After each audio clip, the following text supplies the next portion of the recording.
Americans are frightened of China not because of anything China does, or even its more efficient SUVs or its infrastructure.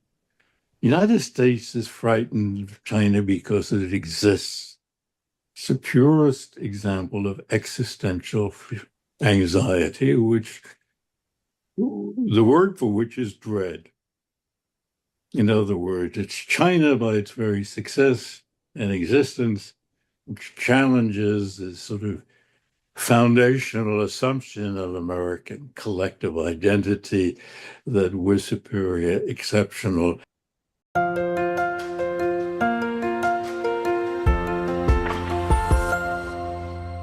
Hello, everybody. This is Pascal from Neutrality Studies, and today I'm talking again to Michael Brenner. Michael is Professor Emeritus of International Affairs at the University of Pittsburgh and a Fellow at the Center for Transatlantic Relations at Johns Hopkins. Michael, welcome back to the channel. Well, it'll be good to be back with you, Pascal. I'm looking forward to this discussion. Likewise, you always have like very good observations, and you recently told me in an email exchange that you had some new thinking on the connection between the internal politics of the United States and its foreign relations. Why don't you tell us what you're observing? Well, let's jump into things, first of all, by depicting what's going on here in the United States. The United States is experiencing, in effect, a political turbulence, which sort of borders on the revolutionary, and is shaking the republic to its foundations.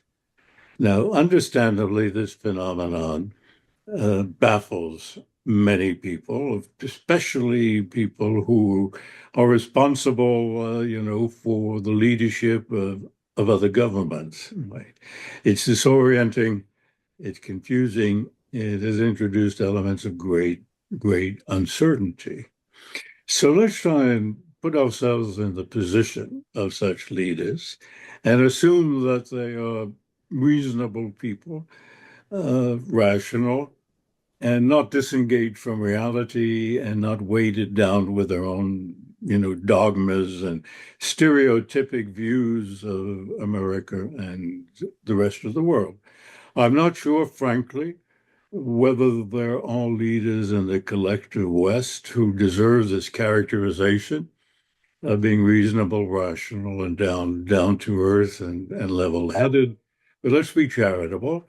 And if that strains credulity, let's think in terms of other leaders who most certainly are, like Mr. Putin in Moscow and Mr. Xi in Beijing. I think the first thing to say is that the United States today, and particularly the government of the United States and the whole political system of the United States, is not what historically has been. It is undergoing a transformation. And it's a transformation that touches on some of the fundamental characteristics. Right? Yeah, I think it's fair to say that as of now, the United States is no longer a constitutional republic in the manner that it's been since its founding. Not in every respect, but in major respects. In effect, in functional terms, the United States today operates and makes policy in an autocratic manner. And the principal autocrat, of course, is Mr. Donald Trump. And he has surrounded himself with the odd collection of cronies, some of them are quite frankly oddities, oddballs, and misfits who have no qualification for really holding high office. In any case, he is not just the ultimate decision maker, but it's his impulses, his own sort of personal drives and needs, which determine how the United States government behaves, both domestically and abroad. So I think the two things, a couple of things we should keep in mind in asking ourselves the question, how does another country, another government cope with this situation? Because the United States' presence in the world is still predominant. It's huge, if you like. And the United States certainly is not reverting to isolationism. It does continue to see its interests and have its concerns in really every corner of the globe. And it sees itself as having prerogatives to act and to intervene and to influence what's happening in every region of of the world. So I think the first lesson is do not assume the United States is reverting to some form of isolationism, some neo-isolation, and isolationism. It is not. The other error to avoid is to try and sort of normalize the individual actions of the United States, whether it refers to economic matters like the draconian imposition of these extraordinary sort of tariffs, uh, whether it takes the form of hostility towards China manifesting itself in across the board antagonism, um, whether it manifests itself in its behavior in the Middle East, where it is confronting Iran. We can come back to that later, and is bound itself, as have previous American administrations, to the Israeli government and sort of fully backs the most extraordinary and draconian measures which it's taking, including the genocide in Gaza and now spreading through ethnic cleansing in the West Bank, as well as military action in Syria, Lebanon, etc. Uh, in this sense, that's the one example, of course, in which there has been a continuity in American policy. But it would be a mistake to assume that there is anything normal about what the United States is doing in these other spheres. And I think the beginning of wisdom is to recognize that the world is dealing with a Washington, if you like, which it has never known before. And it is dealing with an American sort of president who, in no sense, is normal. That is, his personality and character doesn't fit with the normal range of personalities that one would associate with a national leader, much less a president of the United States. You don't need to go too deeply into that, but in fact, Mr. Trump is what's called by psychiatrists a clinical narcissist, a particular form of narcissist, which is they call a malignant narcissist. And it expresses itself in his characteristic manner of intimidation, of bullying, of total self-regard and self-absorption, a total inability to empathize in terms of even understanding the motivations, thinking, interests of other parties. And so that's the reality of it. Now, we can talk in a moment about what this means specifically in terms of both individual American foreign policy initiatives and what it means more generally in terms of this administration's or this president's conception of the world and how it intends and is acting in the world. We should do that, but I would like maybe to ask you how you see the continuum of US foreign policy, because there's two schools out there, two schools. There's two thoughts out there. One says that Donald Trump is the inversion of the Biden administration and is completely different and actually has a completely new approach toward, especially when it comes to Russia, and a genuine wish to reconfigure U.S. foreign policy towards something that can live with especially the Russians. And Donald Trump's speech during his inauguration that the United States or his administration will be remembered for the wars they ended and the wars that they didn't get into and so on.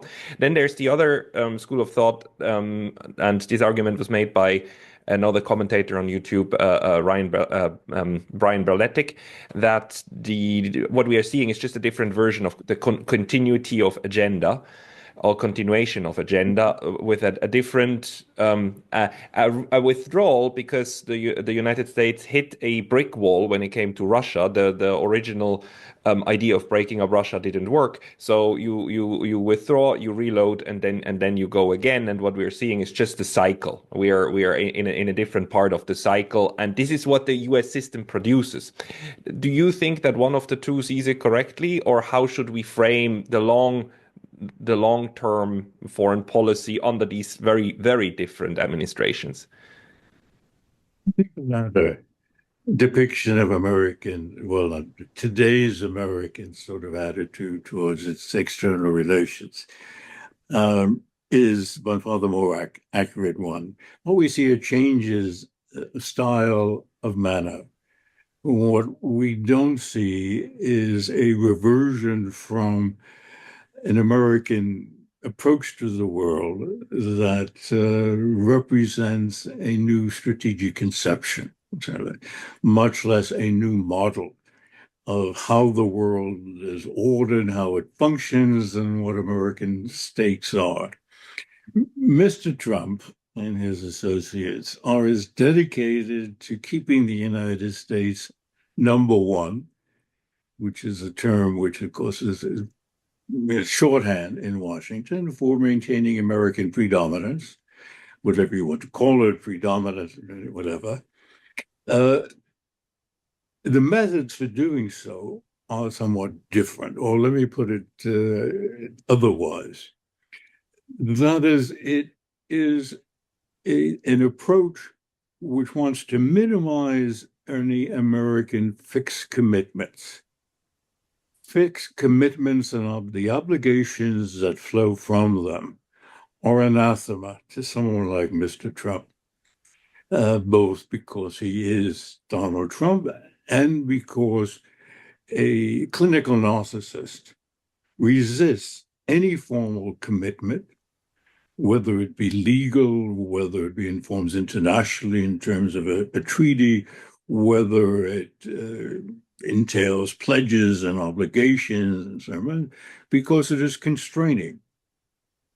And the imperative for a narcissist is to have complete freedom of action in order to filter out anything that challenges or threatens this exalted sense of self, and anything that limits their ability to do whatever they feel impelled to do in the world, to gratify this sort of enormous outside ego for grandstanding, for status enhancement, whatever. And so what people refer to neo-isolationism is not really isolationism. It's not even a calculated, because this is driven from strong forces within Mr. Trump's own subconscious, if you like, to avoid engagement, any sort of permanent engagement, and to maintain a complete sort of freedom of action. That's why he disparages NATO. That's why he feels no compunction about breaking any norms, any agreements when it comes to the conduct of international commercial or financial relations. And this is, by the way, similar to what he's doing in the United States. Most of his sort of very prominent executive orders, which are always in the headlines, are illegal and or unconstitutional. That does not faze him. and they're being challenged in the courts, but the courts themselves, in many cases, lack either the will or the force to thwart them and to thwart his will entirely. Because for the federal judiciary to directly confront the president of the United States inevitably leads to a constitutional crisis, and they wish to avoid that. That's not the administration, the White House, it's the judicial authority. And of course, the Supreme Court itself has been overtly sympathetic to Trump, to the MAGA movement, etc. And so, therefore, federal and district courts and appeals courts don't have the lead that a Supreme Court can provide in encouraging to face up to and to challenge actions by the executive which violate the law or seemingly violate the law of the Constitution. So, but this patent then expresses it overseas. One implication. And of course, this is in a way, an exacerbation, accentuation of a trend in American foreign policy generally. Think over the last 25 years, how many international treaties the United States has withdrawn from, abrogated, or violated. Just about every arms control agreement with the then Soviet Union and reaffirmed with Russia has been broken, beginning with George Bush's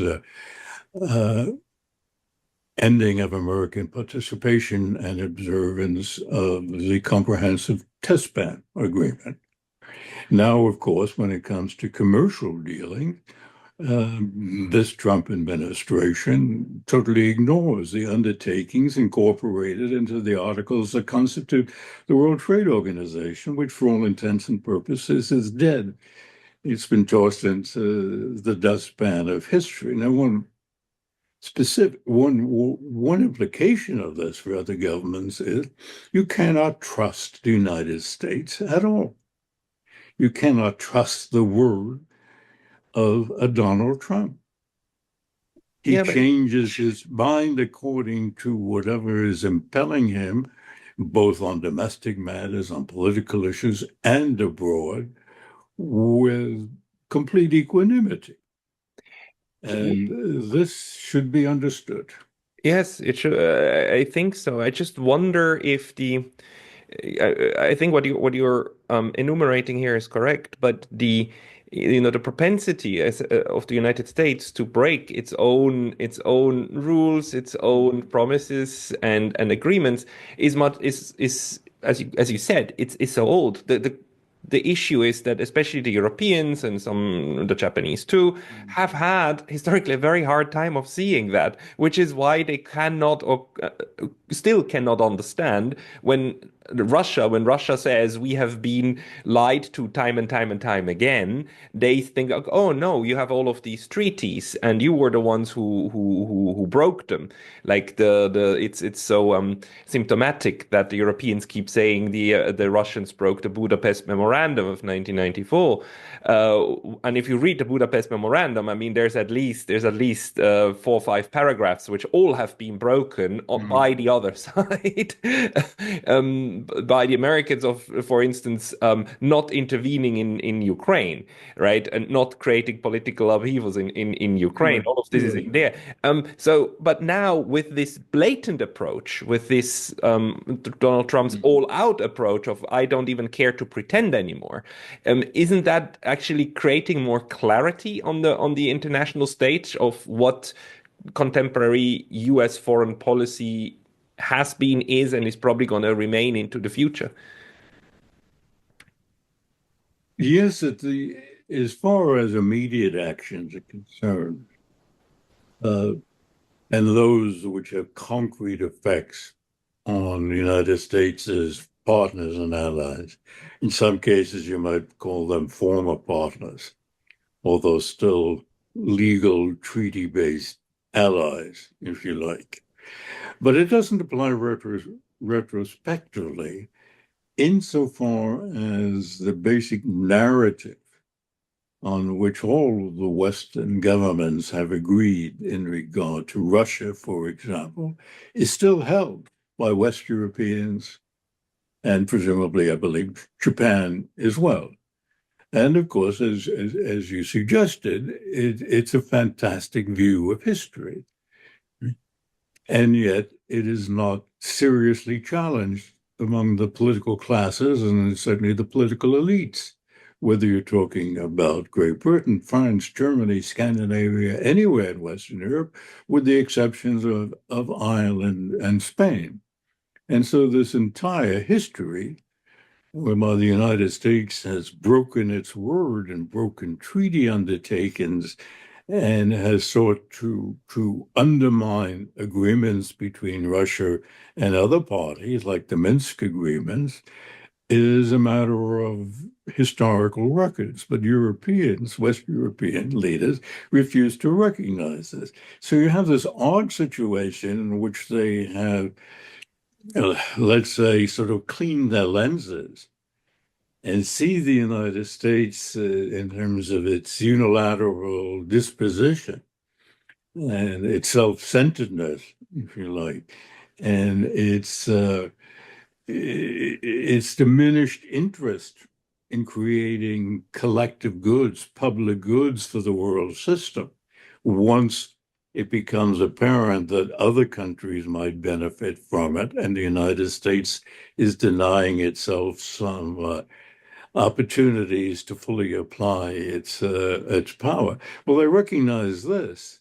They don't recognize some other features of their environment, like the relations with Russia, which are impinging just as strongly and affecting just as deleteriously European interests as Trump's tariff zone.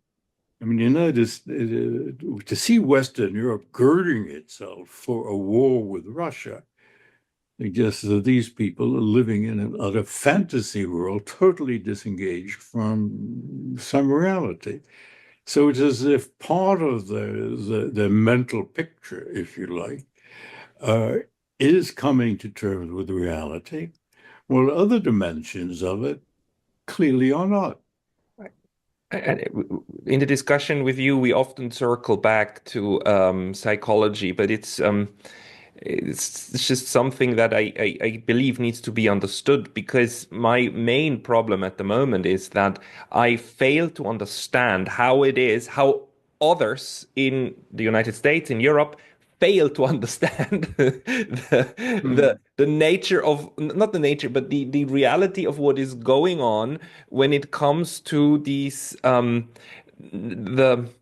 the way that the United States in the general discourse, including the mainstream media, presents itself. How is it that it is well known and well understood and absolutely clear that the United States has all of these military bases everywhere in Europe, in Japan, and this is utterly clear, right? There's no question about it. And that at the same time, the United States then keeps talking about securing these bases, right? And when there's a threat because there's somebody attacks a U.S. military base in the Middle East, then this is proof that you need more of those. And I keep saying, like, you know how the Swiss don't get any soldiers killed in the Middle East? By not having soldiers in the Middle East. This approach is much saves many more lives than the US approach, but somehow the mainstream narrative seems all to center around the legitimacy of this imperial expansionism and the legitimacy of world domination. Again, like, not being isolationist means to support having military bases everywhere. But if any other power did that or even thought about it, in the case of China, China is constantly criticized for having soldiers in Djibouti. One base. Where does this come from? You're exactly right. So let's go back and just remember the United States was born with a belief in its exceptional character. Hmm? Right? And that it was predestined somehow or other by providence or by history, right, to lead the world from the longer path of of enlightenment, right? The United States, in that sense, always assumed that it had a status, a role, a position that was unique, right? And of course, this became tangible over the course of the 20th century when American power grew enormously and grew relative to everybody else. And so, but it's built on that sense of the naturalness of American predominance is built on a foundation of American exceptionalism that goes back to the country's founding. Now the United States finds itself feeling vulnerable. Vulnerable in the sense that other parties, and China especially, right, is manifestly showing itself to be a threat to that fundamental conception of American exceptionalism and superiority. And that's very difficult for Americans to live with, both in strategic realpolitik terms and in terms of the country's national identity, right? And I can assure you that Mr. Trump and the collection of people he surrounded himself with share that conviction just as deeply as have other administrations. Right? But what does that mean? Let's come back for a moment to Ukraine and Russia. Why have we seen a reversal of American declaratory policy, which we have, right? Mr. Trump back in actually in the campaign, so far as to say, yes, well, the Russians have a case, right? And they have reason to be concerned about expansion. And even at one point said that, the Ukraine leadership bears the main part of the responsibility for starting the conflict, all of which is true. He hasn't repeated those remarks since his inauguration, though. Where does that come from? Is it based upon a deep understanding of the recent history? No.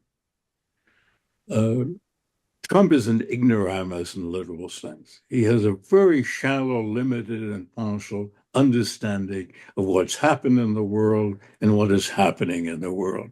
He doesn't read, he doesn't listen. Right? His view of the world is cast in terms of simplistic images, cartoon images, stereotypes, etc. He does pick up notions from people he talks to, and those people are not necessarily the most senior responsible foreign policy makers in administration. It can be almost anyone. He listens religiously and watches religious Fox News, and he picks up ideas from the various anchors, from the various commentators and the various guests, which is how he latched on to Mr.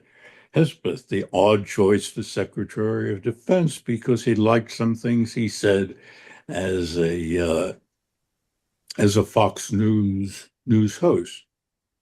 And he's liable to change his mind depending on who he has spoken to last. And we've seen this evident in the last few weeks with regard to Ukraine and dealings with Russia. One doesn't know from day to day exactly what the American position, expectation, or conception of a desirable outcome is. What we've had is a number of loosely sketched schemes coming across, all of which center on the idea of a ceasefire.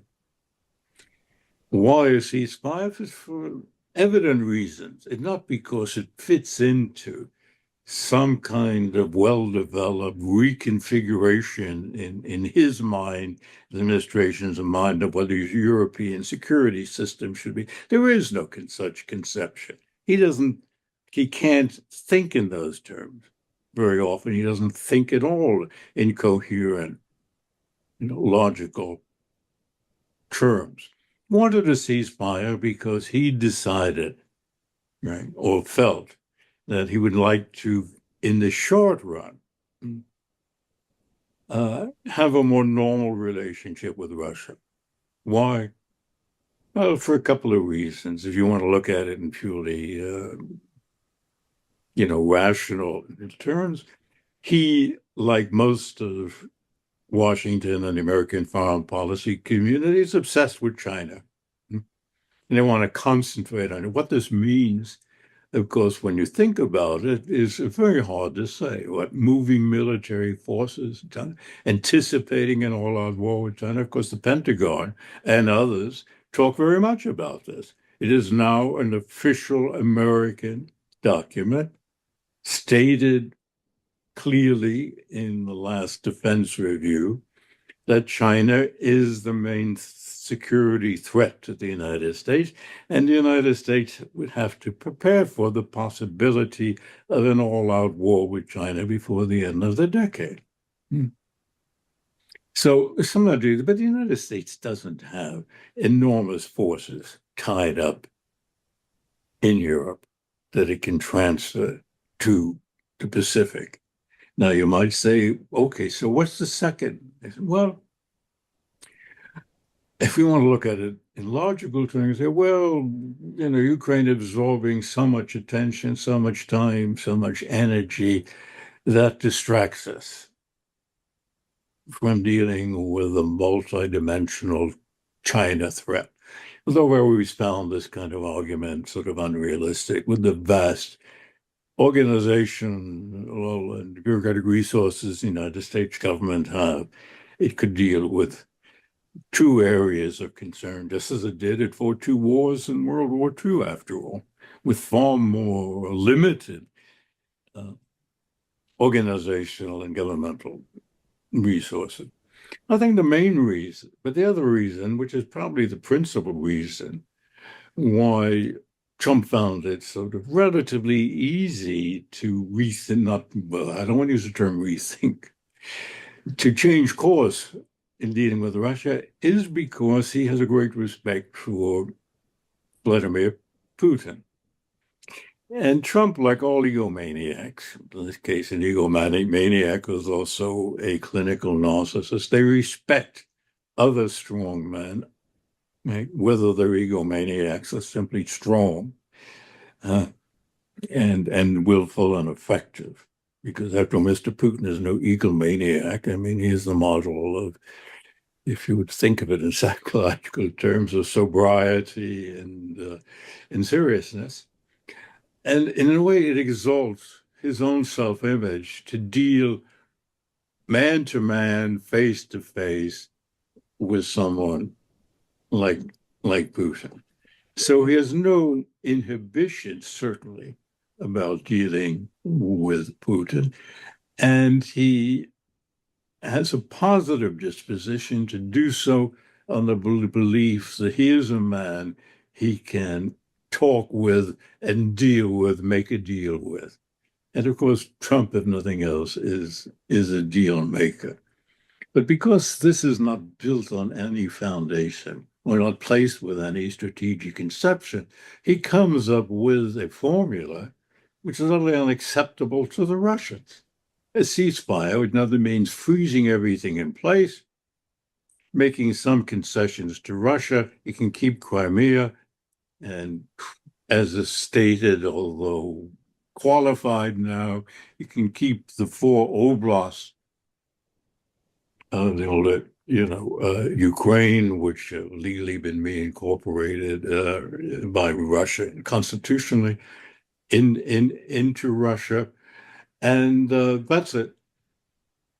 And And where that's it. Let me just to finish it, and that's it. And that would be a great deal for you. And some sort of vague notions, promises that we'll look after the other Russian-speaking, Russophilic minorities that would remain in the Ukraine. And then we can get together and have all kinds of these business deals. What the United States wants is renewed access to Russia's enormous natural resources, unmatched by anyone. That's a driving economic concern. So in effect, the deal that's being offered is, look, we give you the Crimea, we give you the Oblast, we shake hands, right?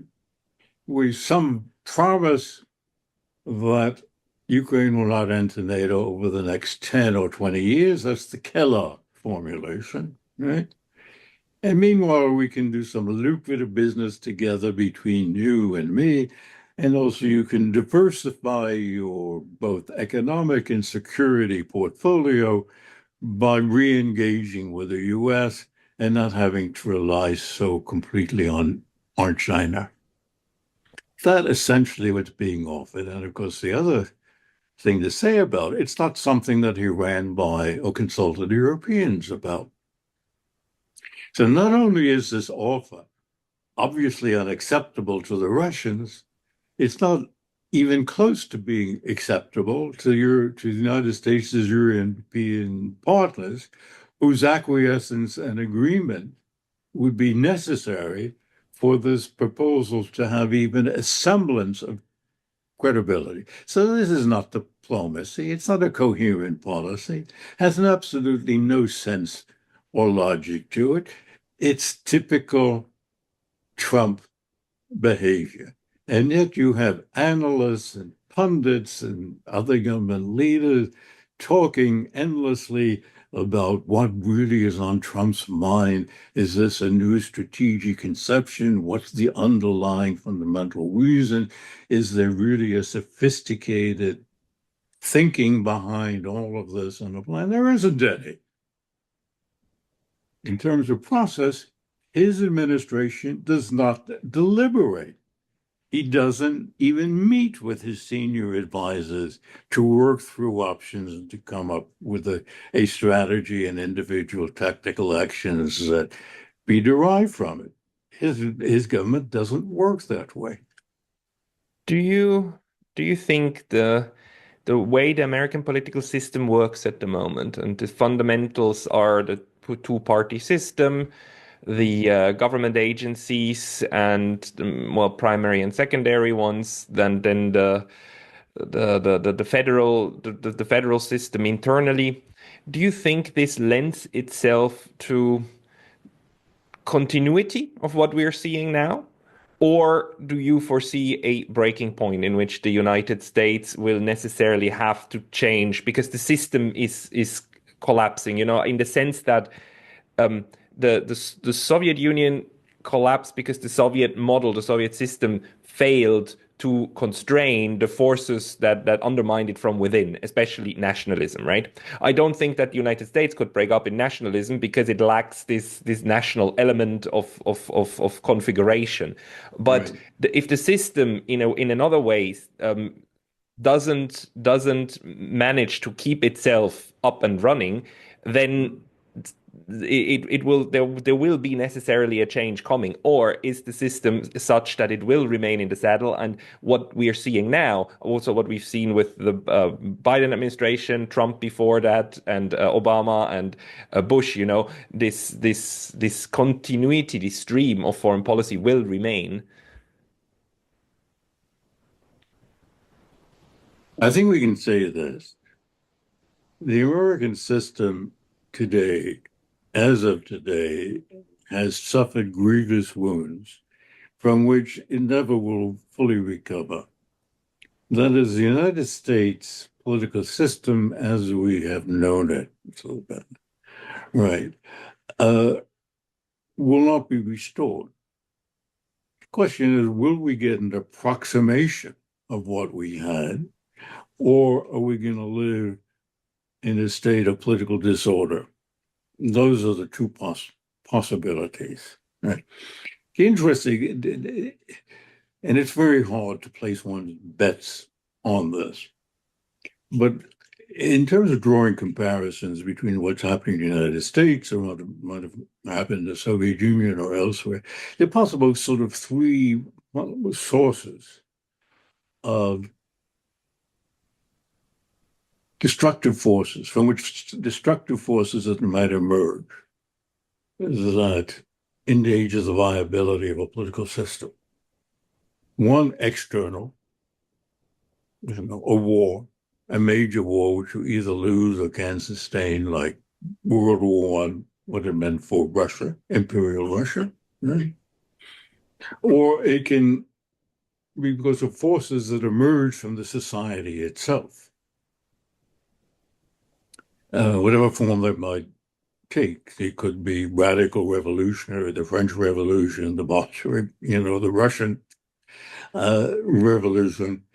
It could be in the form of military coups or corporate fascism or so forth. That's not the case in the United States. There are elements of the last, but they're not most serious. The third, and this is if not quite unique, is extremely rare, and I think this is what's happened in the United States, not just over the past 100 days or past 9 years, but it began much earlier, is the degeneration in the integrity and the sheer competence of its political elites. In other words, the disorder that's been generated in the American political system comes from the top, either through acts of nonfeasance, which I would argue go back to Barack Obama and his failure to appreciate how the great financial panic of 2008 and 2009 generated forces or popular discontents which had to be addressed. And his ignoring them led to their being channeled into first the Tea Party movement and then its successor, the MAGA movements, and in a sense laid the basis for Trump, who won, don't forget, the election, while Obama was still president. And so to make more specific, you raise the question of the old American system of checks and balances, right? And the gyroscope on the American political system. Right? The system of checks and balances is proving, and we could even say has proven itself, not to be as effective a check and a brake on the abuse of power as we always assume.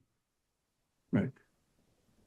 The judiciary, particularly let's go. The judiciary has been compromised. And the lead has been from the Supreme Court. And the most extraordinary thing is declaring that a president can commit any conceivable crime but cannot be prosecuted. There's nothing in American constitutional history or jurisprudence which justifies that. It was a majority of the court reaching that determination for their own biased reasons, and then creating a skimpy kind of legal scaffolding to make it look legitimate. Similarly, when they decided that a corporation was a human being, had all the rights of political expression that guaranteed human beings and citizens in the Constitution, which has opened the way for the great flood of corrupting money in American politics. So yes, so the judiciary has not only been flawed, but has opened gaps in the system and certainly has not served on a check on the abuse. And what goes on in the states is related, but other matter in state judiciaries. Second, Congress. Well, Congress has two characteristics now, which are unique in American history. One, the Republicans in Congress act and vote en bloc. They vote exactly the way the members of the Supreme Soviet used to vote in the old Soviet Union. No matter what issue comes up now, in the House of Representatives in particular, whatever it is, 221 or 221 congressmen are going to vote as the Trump wants them to vote, or maybe one or two might affect. And so even though they have the thinnest of margins, I think it's a 4-seat difference between them and the Democrats, right? They might as well have a 50-vote margin. The other peculiar characteristic, which has no historical precedent, is the feebleness of the opposition. The Democratic Party barely functions as an opposition, despite having as president somebody who is abusing his authority on a daily basis and calling into question the very integrity and viability of the American political system. The leaders of the so-called leaders of the Democratic Party in Congress, both in the Senate and the House, don't even go to a microphone to comment, much less to organize and marshal support for a comprehensive campaign to counter what's going on, not only regard to specific policy, but the whole frame of reference that is being imposed on the country by the Trump people. So, when the judiciary is compromised, and Congress, for the two reasons that I noted, is ineffectual, and you clear the way for the kinds of autocratic abuses we're seeing now, and we're going to see for the next 4 years. So what will remain of the American constitutional republic 4 years from now is an open question.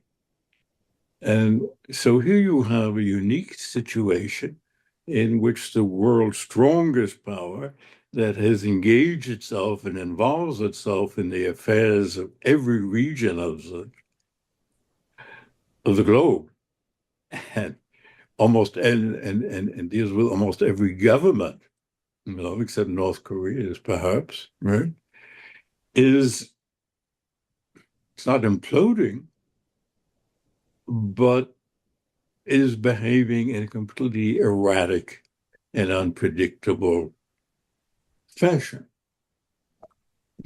What I know this is slightly on a different note, but what's your assessment about the Israel factor in the internal politics of the US? Because you said the one thing narcissists try to avoid is to bind themselves, right, to constrain their own choices. But it seems to me that again, as in so many places, the Israel exception reigns supreme, because it seems to me that the US and Donald Trump has tied his fate to that of Israel for I mean, the only thing I can see is for the money given for political campaigning. How do you see that?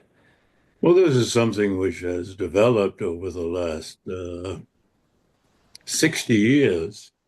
The United States was not Israel's main supporter at the time of independence.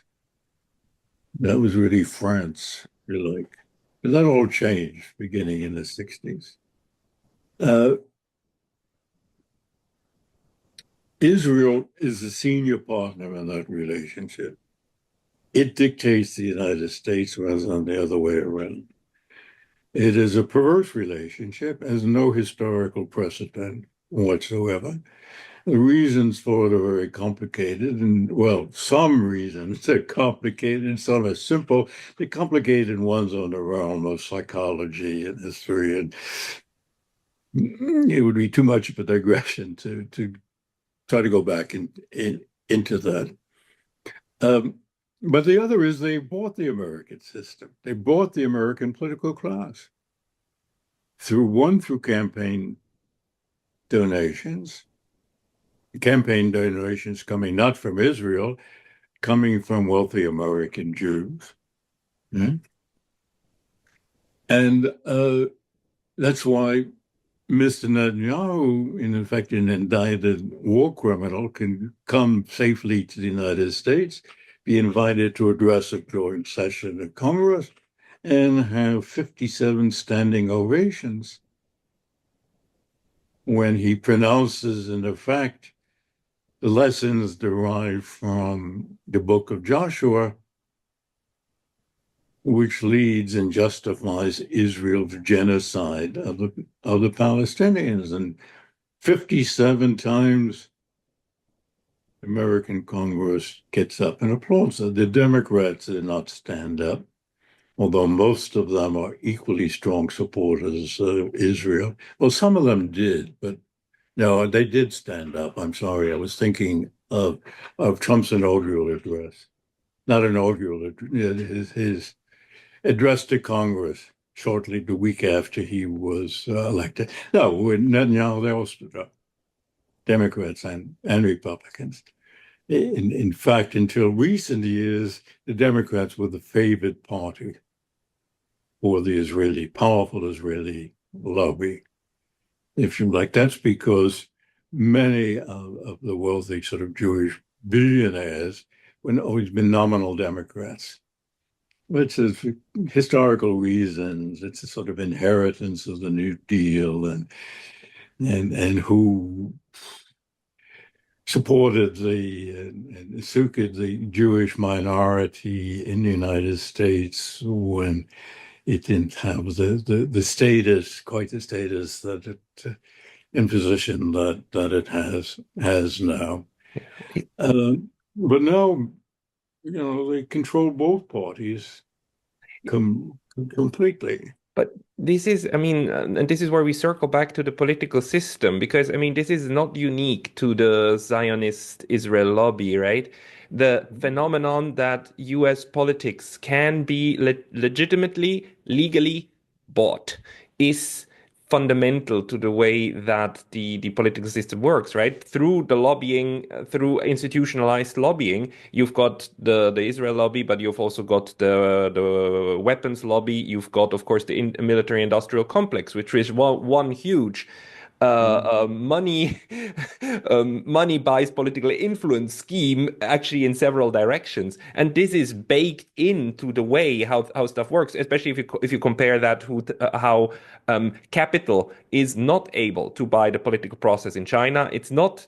I mean, Vladimir Putin rooted that out, right? In Russia, this influence of oligarchs, right? That's one of the major things he fought against in the last 20 years. The American system is part and parcel money politics. Yes, What does this do?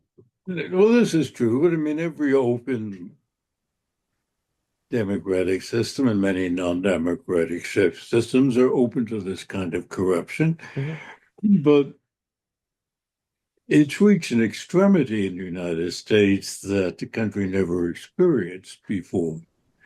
And with reference to all of these lobbies and the extent to which money can buy the allegiance, the behavior of congressmen and candidates and potential candidates for the presidency or whatever office. And this is both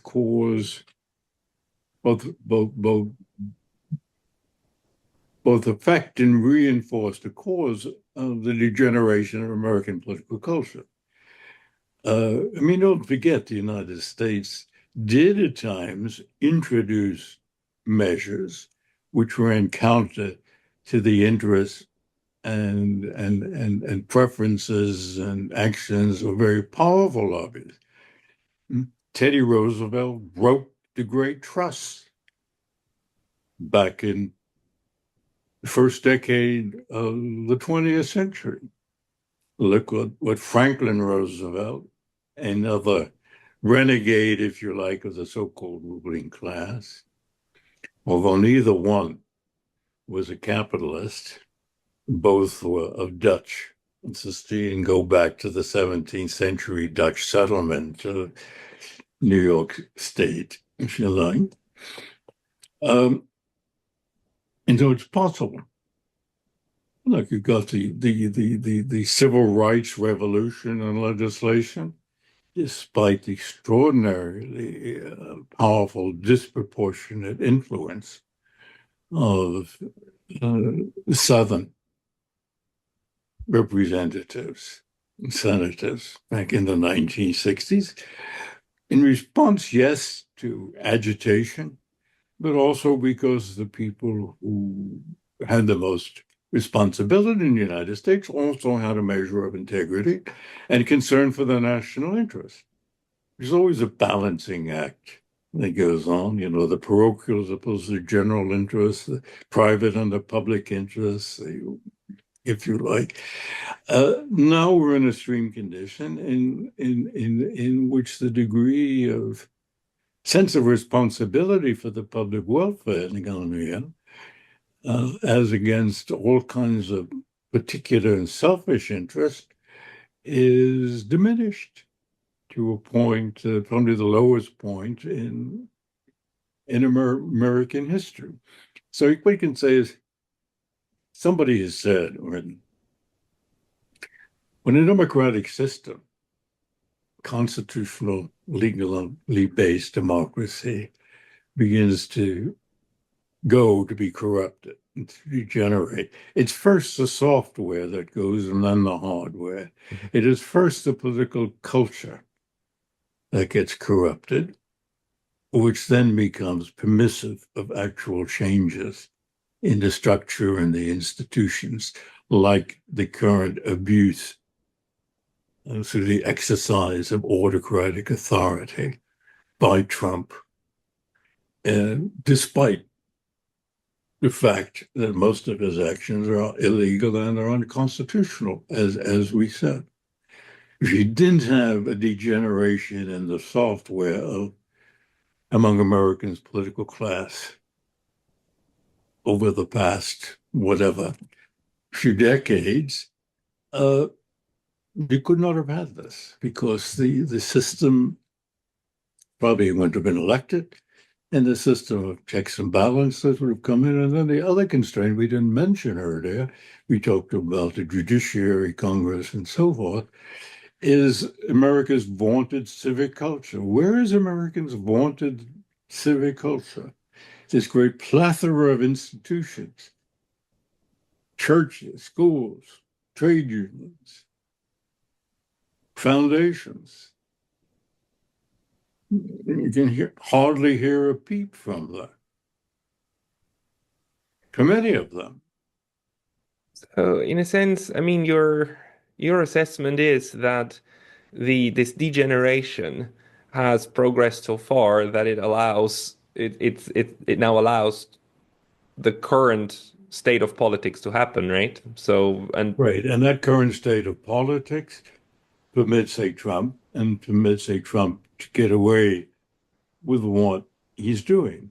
And so if we understand it in those terms, not as a predetermined, not as irresistible forces, it didn't have to happen this way.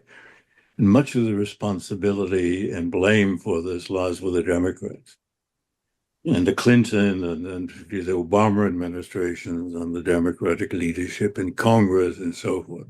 But nothing is sort of predetermined. It's a complex interaction between irresponsible elites, distracted, self-centered citizenry, right? And the pursuit of wealth accumulation by powerful economic forces, all of which together have led us into the current plight. This is why, as I said a moment ago, it's very hard to see how the old system restore itself. Yeah. The question is whether we survive as a viable, not as a country, survive as a country, whether we survive as a viable constitutional democracy capable of acting responsibly, not only at home, but in the world. Yeah, I do agree. I mean, I think the United States is at one of its most detrimental moments of national history for internal reasons, not for external ones, for internal ones. No, Um, no, I mean, what the United States is more secure today in basic than it's ever been. Even It's not self-sufficient economically, but let's remember American industrialization depended upon foreign capital, mainly British, in the 19th century, right?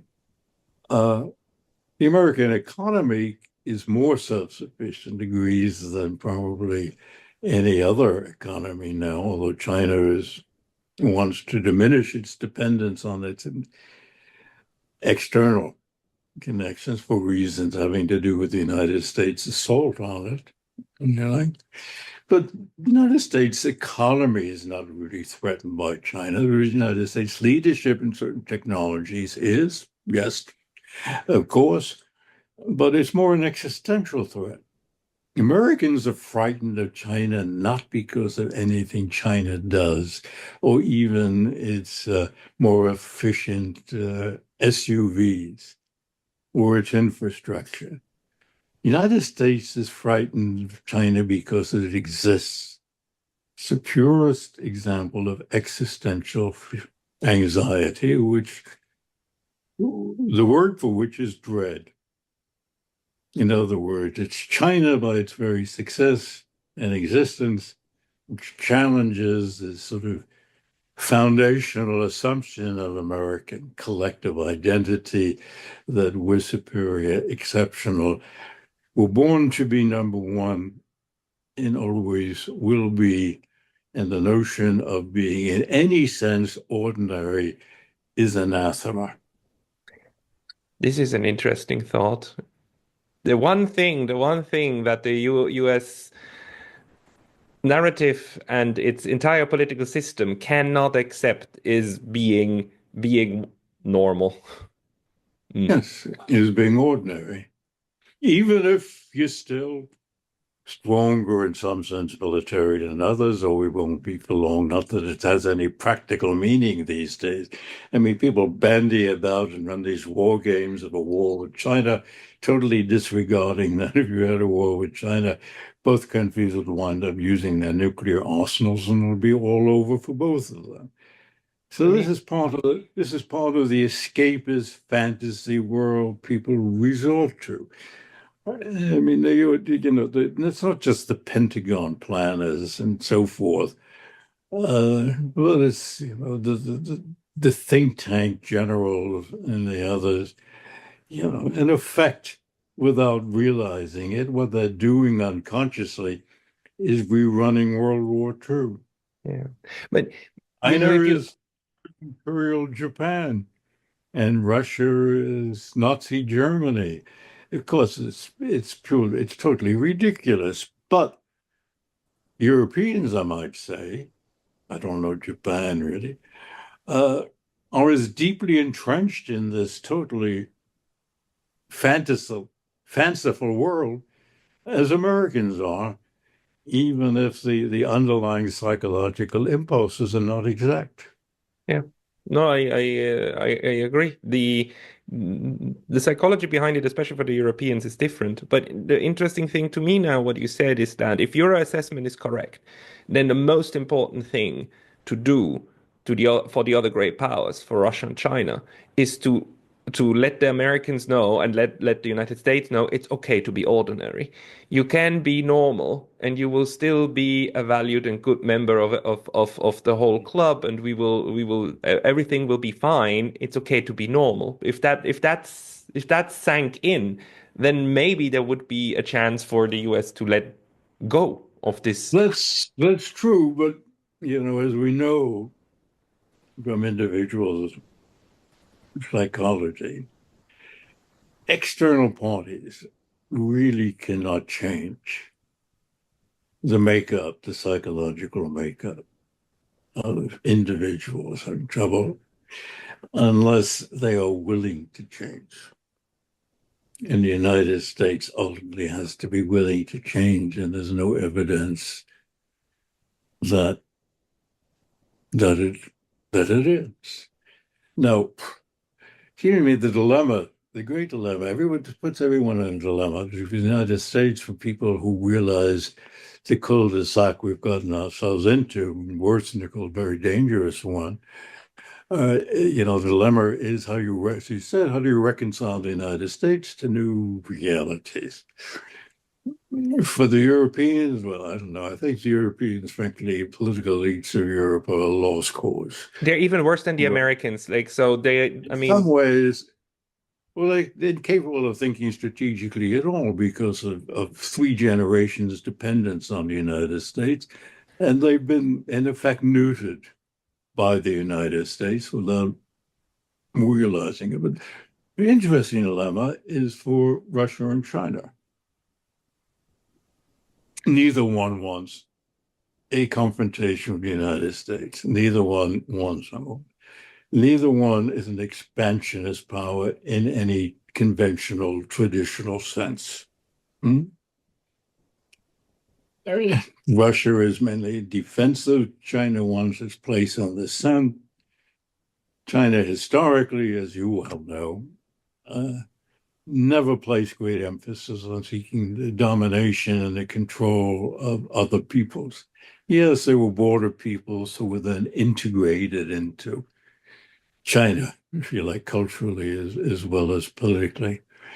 The great conquests were not really a primary concern or aim of Chinese dynasties. They want respect and deference. And, that's going to get you into some trouble and rivalry with a country like the United States, if you like.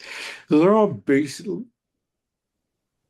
objective bases on one reasonable, enlightened leadership could reach over time and cultivate a set of understandings that would permit a peaceful coexistence and with considerable degrees of cooperation among the United States, China, Russia, and other countries of some consequence emerging, whether it be India, Brazil, whatever. While, you know, if Europe wants to participate in some constructive way, of course, it'd be fine. If they want to live in their own fantasy world, it's a very lovely, comfortable place in which to, salubrious setting in which to indulge one's fantasies. But this can be done, but this takes a quality of leadership which doesn't exist anywhere in the West. yeah. Not only doesn't exist, it's hard to think of anyone in public life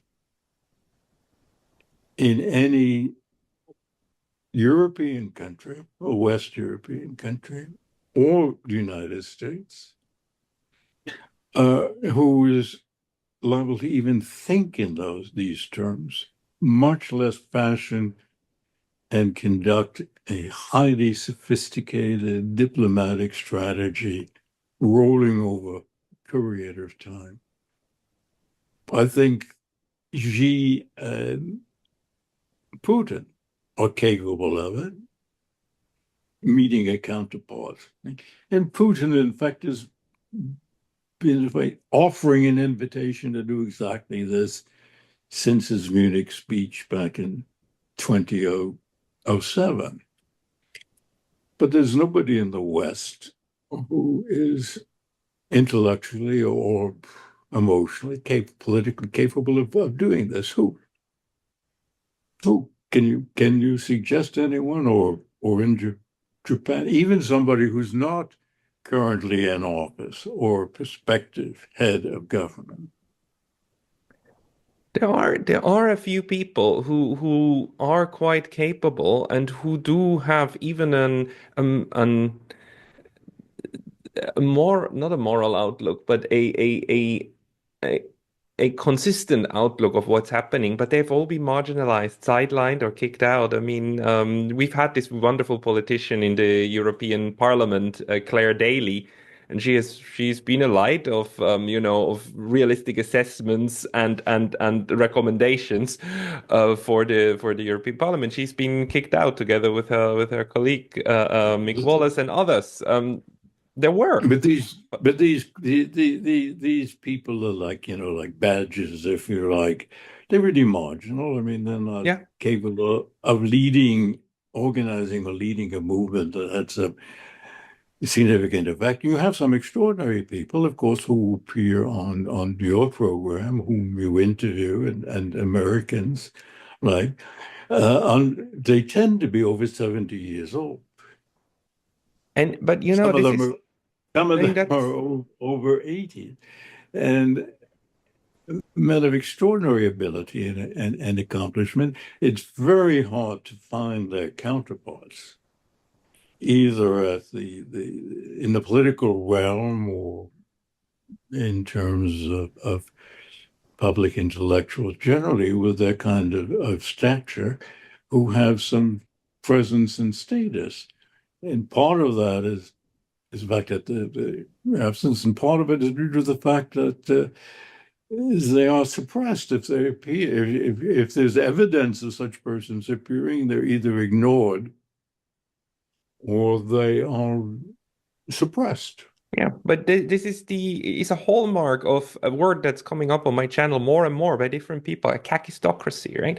That a kakistocracy, the rule of the least of the least competent, builds on the fundaments of a system that marginalizes and sidelines anyone who is competent. So it's built in. Anybody who is competent in terms of public affairs, Yeah. whether elected or non-elected. But that's I think that's a hallmark of contemporary Western society. Yeah. How one explains it, though, I mean, it's extraordinarily sort of difficult, challenge. And then, like, given the kinds of people who are leading some of our governments today, like Mr. Trump, would you prefer that they be competent or that they be incompetent? I mean, I would prefer, in a way, Mr. Trump being president than Mr. Vance being president. Depends. Even though Vance is not a clinically a psychopathic individual, rational. But anyway, that's just throw that out. Well, I'll think about it. I'll think about it. I had some hopes with Mr. Vance for being a good thinker, even if I disagree with things he says. But I'll think about it. Michael, thank you very much for the insights. And people who want to read from you, is there a place where they should go where you publish your things? Well, the things that I write, and I do write, as you know, quite often, in fact, until recently on a weekly basis, I send to a large personal list, and they're also picked up and reprinted in various electronic news sites. If there is some way that people could contact me, I'd be pleased to add them to the list. If you any way that you could pass on my email address, that's all it would take. But I don't know whether that's appropriate or No, I will technically feasible. I'll certainly do that. If anyone wants to get in touch and be on Michael's very useful email list, please write me an email and you'll be put on. Michael Brenner. Yes, we know. Thank you. We all know you email. We all know you email. Well, I can, once again, thanks for having a chance to address so many concerned and attentive people and giving the liberty to speak freely and without inhibition. What you're doing is a remarkable public service. Well, thank you for that. And thank you for sharing your analysis. It means a lot to all of us. Michael Brenner, thank you for your time today. You